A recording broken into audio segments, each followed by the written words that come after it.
मेरे को ये उम्मीद नहीं थी कि मेरे यहाँ भी कभी लाइट आएगी। महंगाई है कहाँ पर, ये मुझे दिखाइए ना। जब इनकम आदमी की बढ़ेगी तो ऑलरेडी सब कुछ बढ़ेगा। और सुविधाएं, आदमी सुविधाएं लेगा तो ऑटोमेटिक उसको महंगाई दिखेगी। आज हम इस वक्त मौजूद हैं मंगोलपुरी में। चलिए हम बात करते हैं लोकसभा चुनाव को लेकर कि आप किसकी सरकार देखना चाहते हैं। सर, इस बार आप किसकी सरकार देखना चाहते हैं? बीजेपी की। सर, बीजेपी ने ऐसा क्या किया कि आप बीजेपी सरकार देखना चाहते हैं? मैम, कम से कम आज की पोजीशन ये तो है कि हम दुनिया के अंदर सर उठा करके चल सकते हैं। और रही डेवलपमेंट की बात, तो आज के डेट में आज ये है कि हम कहीं भी जाते हैं, बाय रोड भी हम निकलते हैं, तो आज के डेट में जितने भी मेन रोड हैं, हाईवे है, कंस्ट्रक्शन है, ये सब बहुत बढ़िया लेवल पर हो रखा है। ताकि सर, जैसे बीजेपी की विपक्षी पार्टी है, उनका आरोप है कि जो ग्राउंड लेवल पर काम हो रही है वो बीजेपी की पार्टी मतलब ग्राउंड लेवल पर काम नहीं कर रहे हैं। मैम, ये सब कहने वाली बातें हैं, जब ग्राउंड पर उतरेंगे तब जाकर पता लगे ना। आज की डेट में जहाँ मैं बिहार से आता हूँ, मेरे को ये उम्मीद नहीं थी कि मेरे यहाँ भी कभी लाइट आएगी। आज मेरे यहाँ भी लाइट है। मैं इसलिए कह सकता हूँ कि बीजेपी ने काम किया है ग्राउंड लेवल। महंगाई देश में चरम सीमा पे है, इसको लेकर आप क्या कहना चाहेंगे?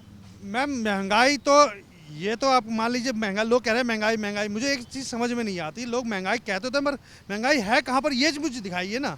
अब लोग क्या, उसकी इनकम ऑफ सोर्स भी बढ़ी है, तभी महंगाई भी बढ़ी है। जब इनकम आदमी की बढ़ेगी तो ऑलरेडी सब कुछ बढ़ेगा, तो उसे महंगाई कहाँ दिखती है। लोग कहते हैं महंगाई है, आज के डेट में कौन कहता है महंगाई है? आम आदमी के पास 15,000 20,000 का फ़ोन लेके चलता है, हर महीने का कम से कम 300-400 रुपये का रिचार्ज कराता है। उस हिसाब से लगा ले, घर में अगर 4 आदमी है तो कम से कम 1,000-1,500 रुपये का रिचार्ज हो गया, 20-40,000 का फ़ोन है। कहाँ महंगाई है?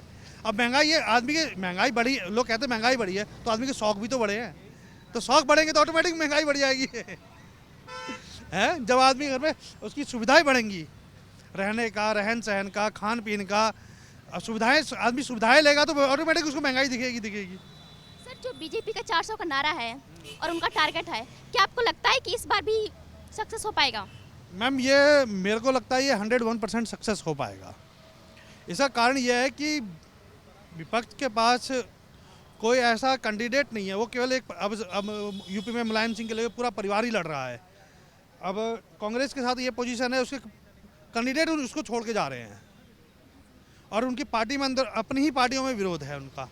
इस हिसाब से लग रहा है कि बीजेपी को 400 से पार करने से कोई नहीं रोक सकता।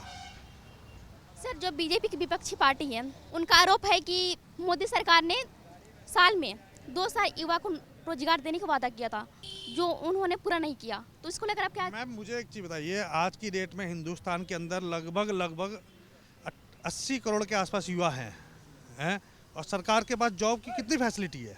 सरकार के पास 4 लाख, 5 लाख, 10 लाख, इससे ज़्यादा तो नहीं होगी। बाकी के 70 करोड़ जाएंगे कहाँ? अब रोज़गार 2 ही आदमी को मिलता है, या फिर जिसके पास स्किल हो या जिसके पास हायर एजुकेटेड हो, जो कंपटीशन सक्सेस करके जाए। अब बीच का जो अपने आप को कहता है कि मैं ही हूँ, मैं सिंपल ग्रेजुएट हूँ, मेरे पास कोई हुनर नहीं है, कुछ नहीं है, और मैं कहूँगा मैं बेरोजगार हूँ, तो ये गलती मेरी है, सरकार की तो है नहीं। तो ऐसे आदमी ही बेरोजगार होंगे। तो इसलिए मैं दूसरों को, अब हम हर चीज़ सरकार पर थोप दें, हम किसी काम के ही नहीं है, तो ये कहाँ का वो है।